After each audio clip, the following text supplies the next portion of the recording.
بسم اللہ الرحمن الرحیم۔ اوکے اسٹوڈنٹ، السلام علیکم۔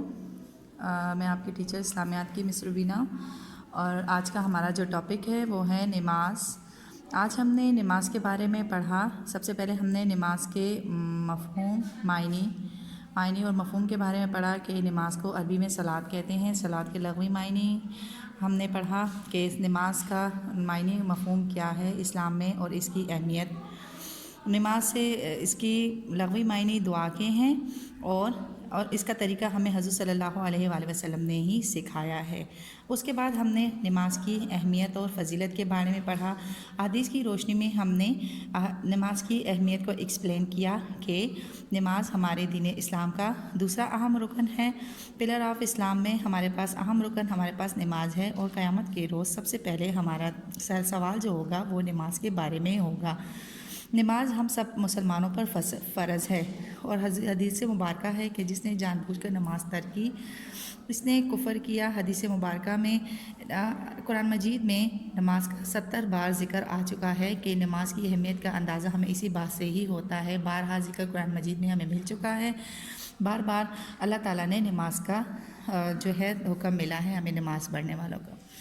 نماز ہمارے جو اللہ تعالیٰ کا ملا ہے وہ نماز کا ہی تھا۔ نماز پڑھ کر ہم اس بات کا ثبوت پیش کرتے ہیں کہ ہم اللہ تعالیٰ کو مانتے ہیں اور اسی کی ہی عبادت کرتے ہیں۔ پھر اس کے بعد ہم نے نماز کی اہمیت کے بعد ہم نے کچھ احادیث ہم نے پڑھی۔ پھر اس کے بعد ہم نے نماز کو ایکسپلین کیا کہ نماز ہماری کس وقت کام آتی ہے۔ تو نماز ہمارے فجر، ظہر، عصر، مغرب، عشاء میں ہمارے جس وقت ہم پڑھتے ہیں اس وقت ہماری شفاعت کرے گی۔ فجر کے وقت بھی، ظہر، عصر، مغرب، عشاء کے وقت نماز گویا زندگی کے ہر موڑ پہ ہمارے کام آتی ہے۔ پھر ہم نے اس کے بعد نماز کے بارے میں پڑھا کہ نماز کی فضائل کیا ہیں۔ نماز کے بہت سے فضائل ہیں۔ سب سے بڑی فضیلت تو یہ ہے کہ نماز پڑھنے سے انسان کا تعلق اللہ تعالیٰ کے ساتھ قائم ہو جاتا ہے۔ پھر دوسری بات یہ ہے کہ نماز مومن کی معراج ہے۔ معراج کہا جاتا ہے اللہ تعالیٰ کے ساتھ ایک قسم کی ملاقات، یعنی 5 ٹائم اے ڈے ہم اللہ تعالیٰ سے ملاقات کرتے ہیں۔ پھر اس کے بعد نماز پڑھنے سے ہمیں احساس ذمہ داری پیدا ہوتی ہے، نظم و ضبط پیدا ہوتا ہے۔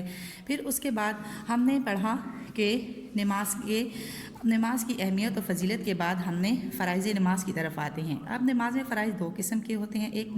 ایک فرائض نماز کے اندر ہوتے ہیں، وہ ایک نماز کے باہر ہوتے ہیں۔ نماز سے جو باہر ہوتے ہیں ان کو شرائط کہا جاتا ہے، جو نماز کے اندر ہوتے ہیں ان کو ارکان کہا جاتا ہے۔